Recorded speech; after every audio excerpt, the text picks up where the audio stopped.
যারা জাহান্নামে যাবে কিয়ামতের দিন, আর আগুন দিয়ে কেটে তাই দিয়ে পোশাক তৈরি করে দেওয়া হবে, আগুনের পোশাক পরিয়ে দেওয়া হবে।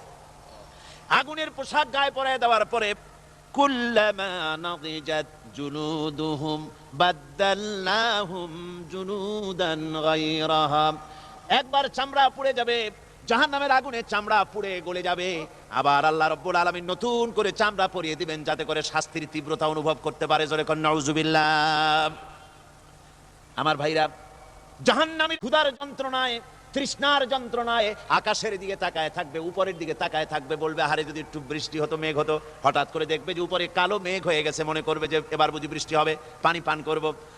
মেঘ তারা দেখতে পেল, মেঘের ভিতর থেকে অল্পক্ষণের ভিতরে গরম পানি পড়বে, এমন গরম পুজ, এমন গরম রক্ত পড়বে যেগুলি পান করলে পরে সঙ্গে সঙ্গে পেটের নাড়ি ভুঁড়ি আর কলিজা পিছনের দরজা দিয়া সব বেরিয়ে যাবে।